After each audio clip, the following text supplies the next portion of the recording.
Thank you to Tessa Bowers, who is a certified functional nutrition coach, for being here today.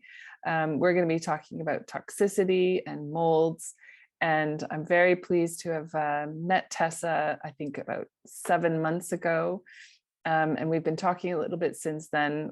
We've been in a program together, and I asked her to join us on the Happiness Hub, which is the YouTube channel that I run. My company is Eat, Live, Love Food. And you can, of course, find me on joycebergsma.com. And so every month I'm kind of interviewing people who are doing some really interesting things. There's a crossover with Tessa and I because we both end up helping women with anxiety. But Tessa has a lot of different modalities that she uses, and she's focusing specifically on molds and toxicity. So Tessa, a very warm welcome to you. And I'd love to hear you introduce yourself in your own words and how you got into nutrition. So go ahead. Thanks for having me. I appreciate it. So my health journey has been a very long health journey. It started probably in my teens, of just various things. I had lots of problems with varicose veins. I actually had a big vein removed out of one of my legs in my early 20s. Navigated a lot of miscarriages, infertility, skin problems, and things like that. When our daughter was born, almost 10 years ago, we made a decision to do things a little bit more healthy for her, making sure that she was eating more, organic. We cleaned up the house so that we weren't utilizing candles. We utilized essential oils. We cleaned up our laundry. We cleaned up a lot of things, specifically for her. So everything that enters our body can create inflammation and toxins. So then in January, the year that COVID started, I started a program for functional nutrition. And then a couple months later, COVID started and she started distance learning. And so it definitely made things a little bit more complicated, but we were at home all the time. And that definitely, I think, sped things along with my most recent health condition. In October of 2020, I woke up one night around 2:00 in the morning and with all debilitating muscle cramps, like a Charlie horse, but in every single muscle in my body. Ouch. It was definitely scary. I was like, oh my gosh, this is it. I'm going to die. I don't understand. So the pain was so bad, I actually passed out. And about 20 minutes later, I woke up to the feeling of it starting again and was able to get down the stairs before it actually started. And into the kitchen, I was chugging all the coconut water and taking all the magnesium supplements I could, which I have in the past used for basic Charlie horses, which now I think were early symptoms of this big Charlie horse experience. And then I was too afraid to sleep. I was literally paced the downstairs, and eventually about 6:00, I felt like my nervous system or something had just settled down enough, and I was able to sit down and slept for 30 minutes or whatever before the rest of the house woke up. And so then I went to my doctor, and my doctor's like, oh yeah, that's really weird. Are you, it's like, yeah, well, let's run some blood work. And then I think maybe it's related to your varicose veins. So why don't you go see a vein doctor? I was like, I don't know. You're like, my varicose veins are in my legs. They're not anywhere else in my body, obviously. Yeah. So I didn't go see my varicose vein doctor. I reached out to a practitioner we had seen with my daughter, who's a special needs. And we had seen her for a while. She's a functional practitioner. And then she left the practice she was in and went to a practice that didn't take insurance. And so we stopped seeing her because we couldn't afford to see her. Anyways, I reached out to her and she knew exactly what was going on, but she brought me in. ran a bunch of testing, and turns out I have chronic inflammatory response syndrome, which is being caused by toxic mold. So what a revelation. Right. And that was a whole nother, she's like, well, you just need to figure out where your exposure is coming from. And that was a whole nother can of worms problems. Yeah. And then you had to get remediators in and so we found the mold. We had our house remediated. And I do it this way because the remediators we had done in February of last year were not the right type of remediators. They didn't get all of the mold, and what mold they didn't get stirred it up and caused a lot of increased symptoms and illness. And it really just turns out there's lots of different types of remediators out there. There's the remediator that comes in, or the company that comes in and cleans up a home after a major water intrusion event. They come in, they keep it dry, things can be okay. You have a remediator who comes in who cleans up a home for someone who's not sick from toxic mold. And then you have the remediator that cleans a home for the 24% of the population that has a gene that makes it impossible for them to detox mold on their own, and they get crazy sick symptoms. And in the grand scheme of things, like my symptoms, like I had a lot of symptoms, but there are a lot of people out there that have some really scary symptoms, scarier if that's possible, but it's and so you really kind of need to know who you are and what your needs are to be able to get the right remediator. Right. Yeah. I mean, it's disturbing, the information out there, and it's very hard to find information. Like if you search mold remediators, you're going to get a laundry list of mold remediators, but finding the ones that actually understand how well it has to be done and how differently it is a different process, a little bit of a different process for someone who is unable to get rid of the mold toxins on their own. It's difficult and very expensive. Very expensive. Can you just move house? Yeah, would be nice, except 80% of the buildings in the world have some form of toxic mold in them. So, I mean, in the grand scheme of things, while we had toxic mold, we didn't have some of the worst kinds. I mean, we had aspergillus, which is super neurotoxic, which is why my daughter has symptoms. She has the gene, I have the gene. My husband doesn't have the gene. But we didn't have Stachybotrys, which is the classic black toxic mold. And that's much harder to detox. It's much harder to clean in a house. So in the grand scheme of things, and moving right now in the market would be insane. Staying was best. So we did eventually get remediated again once I found the right remediator, and it was literally 5 or 6 more people coming before I settled on somebody to do it. And that just happened in November. Wow. So in February and November, I was still living in mold. But yeah, well, as we say, like working on your health is never a straight line. So sometimes I feel like it's having a party. Not the kind of party you want. Okay. So we had talked a little bit about toxicity before, and when we had some previous conversations, maybe you could explain what toxicity is and how someone could experience it. How might they suspect that they are experiencing toxicity? Yeah. So, I mean, everyone's exposed to toxins. There is literally no way to get away from it. No. It's in the air that we breathe. It's in the soil that our foods are grown in. It's being carried by bees and birds from, place to place. So it's pretty much just it's just everywhere. And ultimately, so I like to talk about toxins in like a bucket. So our bodies are naturally designed to fight off the toxins that we're exposed to.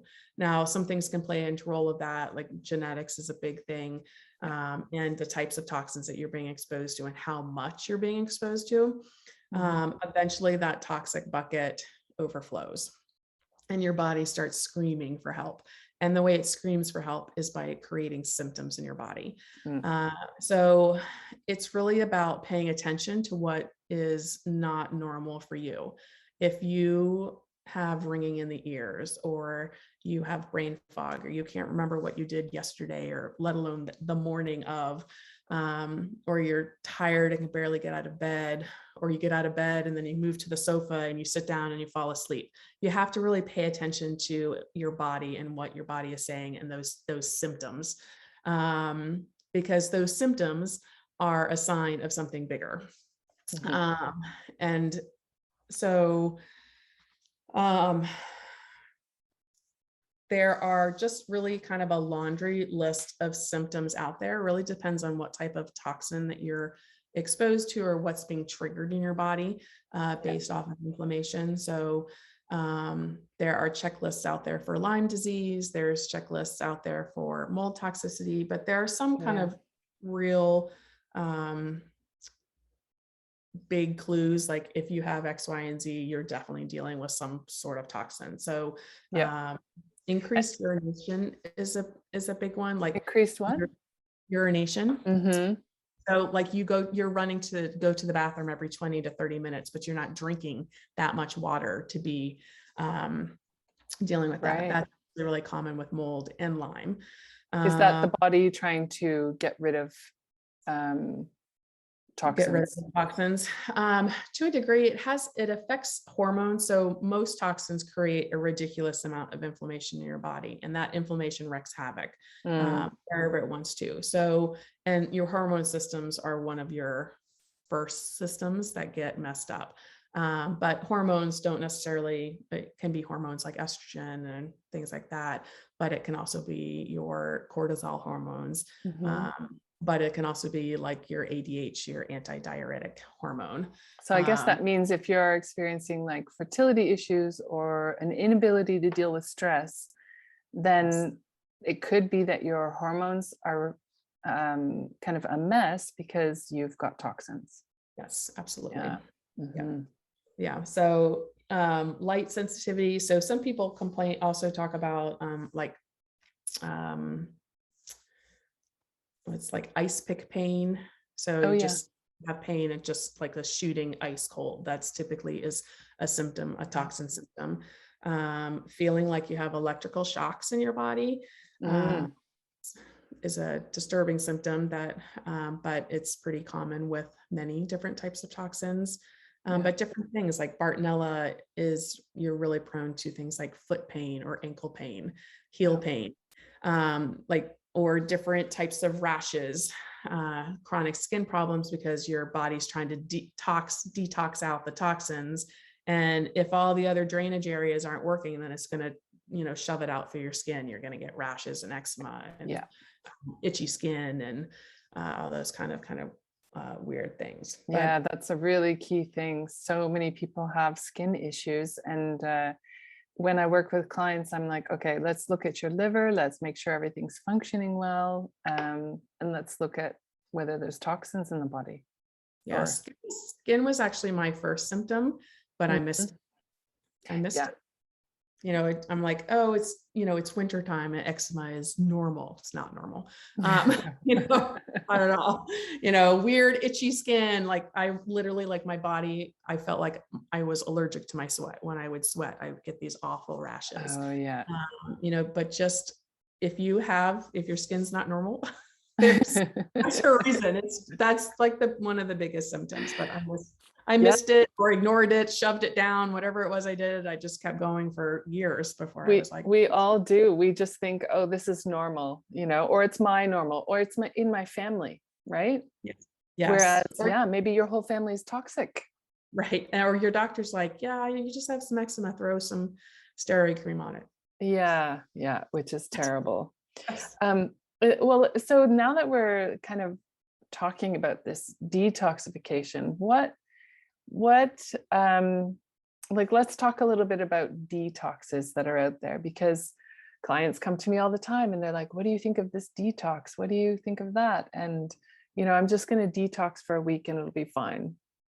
Right. So, and we all cringe inside. Please yeah, don't. please don't. Please So, don't. yeah, tell us a little bit about like what people think is a detox and why that might not be good for you. Well, I feel like we always hear a lot about liver detoxes Mhm. for people, or after the holidays, I'm going to just detox this gross food that I, ate Yeah. out of my system. But I think a lot of people also associate detoxes with people who have alcohol problems or drug problems. Mhm. And they are forms of toxins, but they're different types of toxins. Yeah. You can have, your hormone imbalances can be triggered by plastics or things that are being incorporated in. But in general, the process of detoxification is to remove toxins in your body. So Yeah. whether it's bacteria or a virus or molds, chemicals, heavy metals. Yeah. So some of those are endotoxins, toxins from that the body makes itself, and some of them are toxins that come from outside the body, exotoxins. Yes. Yeah. And so if you are detoxing willy-nilly, like, I don't know, I'm trying to think of, some people are at juice cleanses, but it's exactly Water right. fasting and Yeah, right. And even intermittent fasting. Yes, there's always some sort of advertisement for let's detox. And if your body isn't ready to detox, you are going to have bad reactions and you're going to get more sick. So that toxin bucket just super overflowed and super grumpy. Can I just ask you, like, why is it that for some people that might be too much? What is a detox like that? A fatty detox, what does that do? Yeah, well, so when you're detoxing, you're expelling the toxins from your body. And in an ideal world, you have to have your drainage system. So, and I don't, a lot of people use drainage and detox interchangeably, but they're really not. So when I talk about, when we discuss drainage, it's actually making sure that all of the systems in your body are actually able to purge those toxins. So if you start jumbling up, if you start stirring up the toxins in your body and they can't leave your body, then they're just going to redistribute and cause you more damage in different areas, and you're going to get new symptoms. Right. So if you're constipated, then you're not going to be able to get those toxins to leave the body, and then they start recycling again. Exactly. They just get reabsorbed, and they're like, oh, let's have a party over here. Let's have a party over here. And in the meantime, you're like, I thought detoxing was supposed to be great. And it is, if your body is ready for it. Your body has to be ready. Yeah. So the drainage systems that, a lot of times when people are detoxing, they're like, they kind of know, like, I need to be pooping and my liver needs to be happy. Those are the two I feel that most of the time are being discussed. And even from a practitioner standpoint, they're like, well, we always want to support your liver and we want to make sure you're pooping. But there are other systems in between that have to be supported. So obviously pooping is the big one. You have to make sure you're pooping, ideally 2 times a day. And there are ways to do that with foods, or even plant-based supplements that can help maintain that. And obviously addressing your gut health is super important. But your liver, your bladder and your kidneys are also detox organs, and they need to be happy and working there. But everybody's like, well, I'm peeing, I don't have, stones or anything like that. I'm like, well, but you might have inflammation that's kind of stirring up the pot. So every system, and I just kind of use like think of like a, I don't know, a tube. If you think about a tube, and I often use people who get like blood clots as an example, because it's easy for people to visualize. So you have a vessel that for whatever reason, you have inflammation in your body, and your body in this vessel is creating layers of blood cells or clots, and they just kind of start stacking up and stacking up. And eventually the blood that was moving through this big tube is like literally being sucked through a really tiny straw, and there's no room for anything to go through. So drainage system is the same thing. Inflammation in each of those tubes makes those tubes much more strict. Nothing flows through it the way it's supposed to. So we've got the gut, we have the kidneys and the bladder, the liver and the gallbladder, and the most forgotten system is the lymphatic system. Yes. And it's the first to get clogged and the last to get unclogged. Yeah. And if you don't have them all working, then when you detox, you're going to get super sick. Yeah. And because with our blood system, we have a heart to pump things around, right? But with the lymphatic, it doesn't have a pump. Right. So how do things move through the lymphatic system? It doesn't. You have to make it move. Exactly. If it's all clogged and drained up, nothing's moving. So the lymphatic system is really important to the immune system. I mean, it's a critical part of the immune system, and it helps protect us from illnesses and viruses and bacteria and things like that. And it helps to carry fluids from tissue to tissue. And if it's not doing that, then you're getting lots of congestion and congestion in the lymphatic system. Well, you might get congestion. Everybody's symptoms are different, so who knows? And it's really our primary system to fight off threats.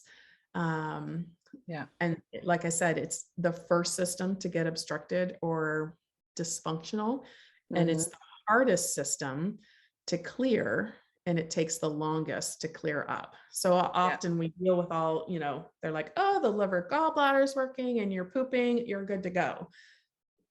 And this is where I tend to see most of my clients, like I did all these steps, but I still feel really crappy because they missed the rest of the drainage system. And I utilize, go ahead. I was just going to say, like, an example of the lymphatic system, when I first became aware of it, when I was about 16, and I got mononucleosis, the kissing disease. And even now, my lymph node here gets it's always swollen, and like it's just permanently swollen. And so I noticed that was very active and sore on both sides when I had it. This one stayed like that. And if I get sick and it's a bit painful, I know a cold is coming on, or a flu or something like that. Interesting. Yeah. So I often hear like, well, I'm supporting my lymphatic system through, I love the sauna, or I'm exercising and I'm sweating, or I'm dry brushing. So isn't that enough? Sometimes it's not enough, especially if you have a really high toxin load. And this is why I really love homeopathics, because they're so effective to the lymphatic system. There are some herbals. There's herbals out there that are great too, but if your toxins are super high, the herbals will be too potent. And you'll have reactions. But in an ideal situation, you should work on all of the systems at the same time. So if you're just focusing on pooping, I mean, that's a great start. So a lot of practitioners, I feel, start with the liver and gallbladder.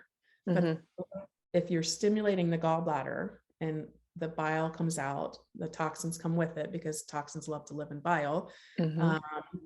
And then it's being filtered through your liver system.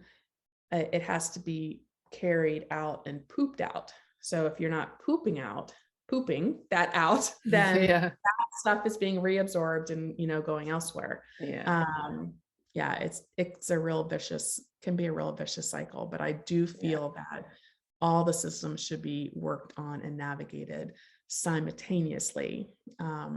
So everything's inching forward. Exactly. I utilize a lot of muscle testing with my clients, so I'm able to virtually muscle test them. And so with these homeopathics, I will test for how many drops that they take of each product with whatever we're using. And as we follow the liver and gallbladder one and the urinary system one, like those numbers go up much faster, whereas the lymphatic system takes a lot longer to go up. Like it's always, they could be at complete normal doses for all the other ones, and the lymphatic system's still like, that's still working. Oh dear. Yeah, not ready yet. So we do lots of like topical and other things that can help support the lymphatic system, but really working on it from the inside is just as important as doing all the things from the outside. Oh yeah, really interesting. Yeah. And but there are also some manual ways to help the lymphatic system. Yes. Yeah. Lymphatic massage. You can do lymphatic massage. Yeah. Or certain creams. You can, dry brushing is probably one of my favorite to do for the lymphatic system. You can do that before you get into a shower or bath, but you can also do it before you go to bed. Yeah. Yoga is really great for the lymphatic system. And there's a move where you lay on your back with your legs up the wall. So like legs up the wall. I know that one.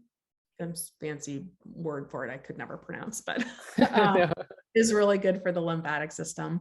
Also things like tongue brushing. Oh yeah.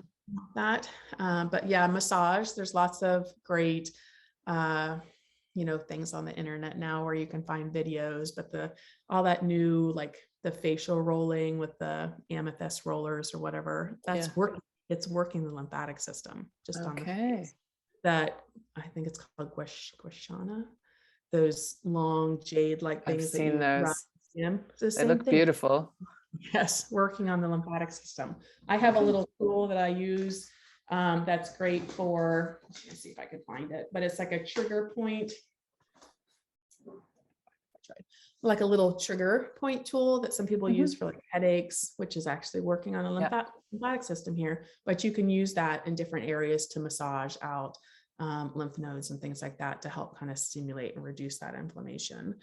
And saunas are great too, if you can tolerate it. Not a lot of people with high toxin loads in the beginning can tolerate saunas. Oh yeah. So would you suggest then like a lower temperature sauna, or just a shorter period of time in them? Yeah, I mean, yes, I would definitely start no more than 5 minutes. Start with 5 minutes, see how your body feels. When you have a lot of toxins, sometimes you have to take a binder around the time of taking a sauna, making sure you're staying super hydrated, incorporating electrolytes into that. And then gradually work up to longer frequencies. And after you've been sweating or in a sauna, you should really try and rinse off as quickly as possible, because you're sweating out all those toxins and they'll sit on your skin. So if you don't rinse it off, then your skin's just going to reabsorb it, and then you're back to square one. Exactly. Yeah. Well, there's so I live in the Netherlands. Normally I'm in Canada right now, but in the Netherlands, and I think really across Europe and Scandinavia, using a sauna is really a regular thing. So it's very common in Scandinavia to have a sauna in your home next to the shower. And really the process is you go into the sauna, then you go into something to cool off. It might be a cold shower, a cold pool or something, and then you relax. And then you start the cycle again. And it's just continuous. So the saunas here or in the Netherlands are like that all the time. That's so you might go for 2 hours or 3 hours, and people do this several times a week. It's really like a normal thing. So you move to the Netherlands if you want to work on your lymphatic system. Exactly. It's a good reason. I've always wanted to go. Yeah. And a lot of people speak only English in Amsterdam anyway. So it's an easy place to live. That's really cool. Yeah. So if your body's used to the sauna, then and then going into cold water. So my daughter loves to swim, and as the weather gets cooler, she still enjoys the water when it's super cold. And my husband's like, I don't know, is that good for her? I'm like, actually, it's really good for your lymphatic system. Very stimulating. Yes. So there's people that are doing these new, I feel like it's the current rage, at least in the US, where people have these tubs of cold water where they go and sit in them. They get super still and just be calm and quiet while they're body does what it's supposed to. Yeah. Well, it's really interesting that you also say that the cold stimulates the lymphatic system. That's very nice. I know that hot cold change is also very good for all of our glands and organs. So certainly when people have issues with stress, it can be very good. But I agree with you, you have to go in gently. You know, if someone has anxiety, they often can't handle as much as they can when they're feeling better. Right. So yeah, so it's about going incrementally more, right? Slow and steady is so important with toxin loads. Or an inflammation, you can't purge it all at once, or your body would be like, what's going on? No, exactly. Slow and steady wins the race. Always. Yes. Yeah, good. And so you have a kind of program where you work people through step by step, right? Do you want to tell us a little bit about that? Of course. I have a couple of different monthly programs, but I feel if you're trying to really get down to the nitty-gritty of whatever's going on with you, 3 months is typically a good minimum place to start, because that allows us to adequately navigate all the areas. So we kind of, for me, depending on what's going on with someone, I look at calming the nervous system, because if your nervous system is shot, it's going to be really hard to recover. So if your body is in a constant state of fight or flight and never has the balance of rest and digest, it's going to be really, really hard to calm down. So I utilize, there's a couple of different things that you can do with that. There are some like less expensive apps that kind of work on rewiring the brain. Some of them that I like are, there's one actually I just recently found that I really like, that's was developed by monks. It's called Fit Mind. I've also used Bloom or Curable, and it's kind of a less expensive version of using DNRS, which is dynamic neural training. And in a sense, it's training, it's rewiring your brain. So you have lots of inflammation, you've been sick for a while, you have a high toxin load, your brain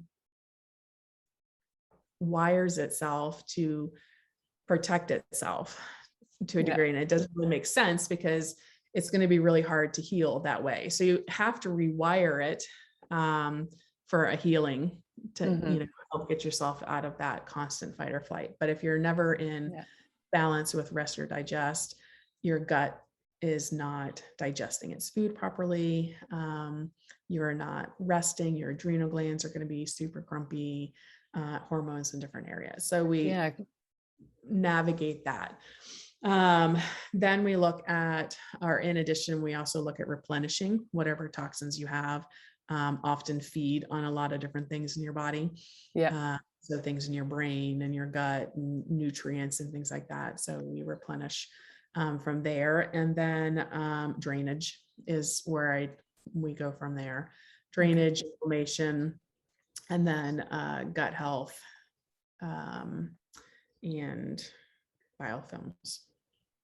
Biofilms, yes. Yes. That is an interesting one.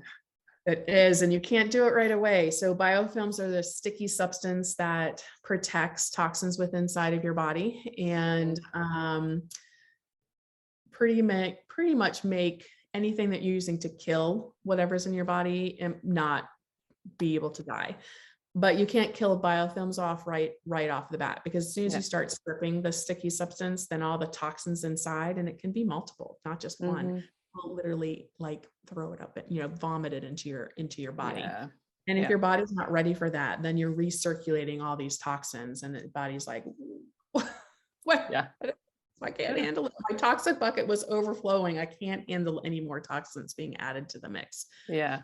So, and to help people understand biofilms, like one biofilm is, you can have a biofilm in your mouth, which is plaque, right? So that's maybe a less damaging one, although can damage your teeth.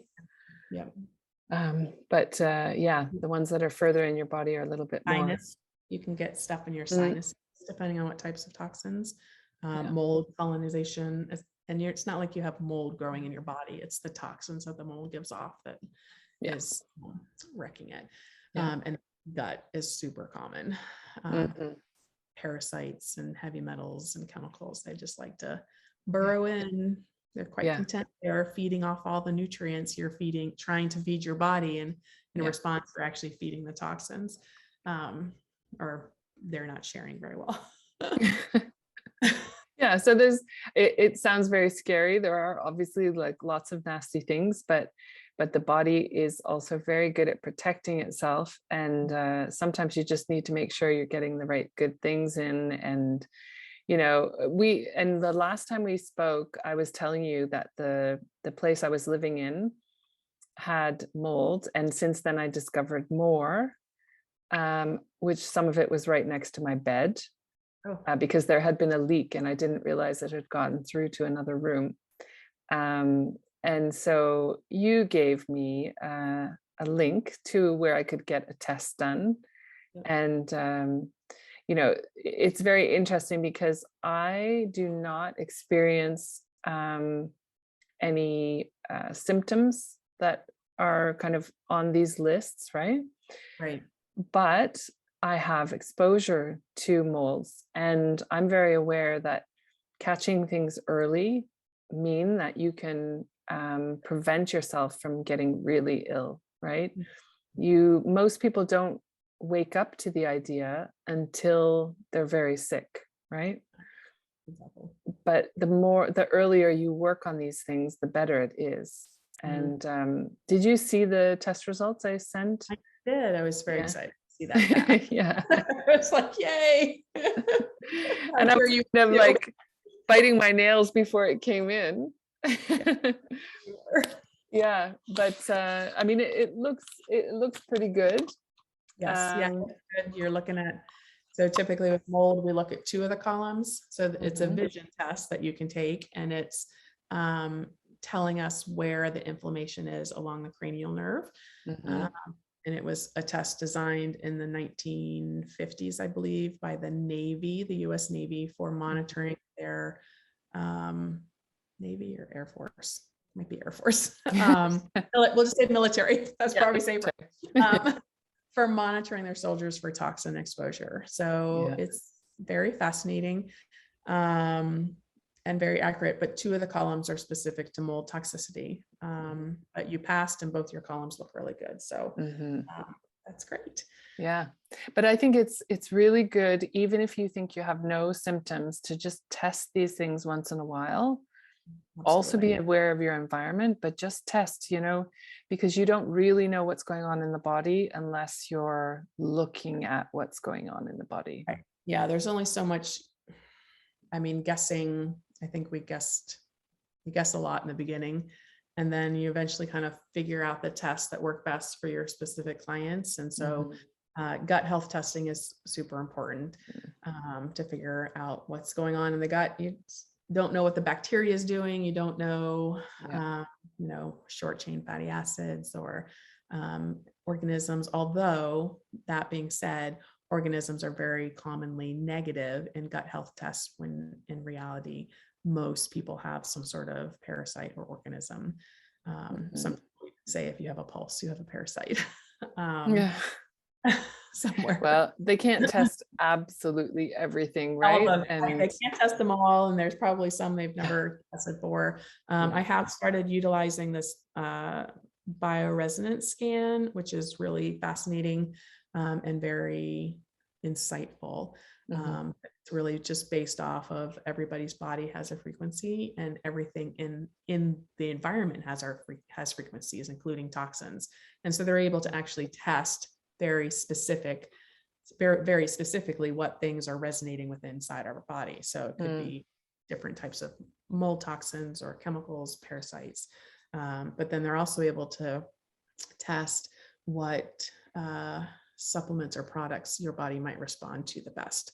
So it's kind of like muscle testing, but on a more sensitive, more extreme type thing. So it's been Those are my And, two go-tos to start. And then depending on people's symptoms, sometimes we branch out and do like tick-borne testing. right.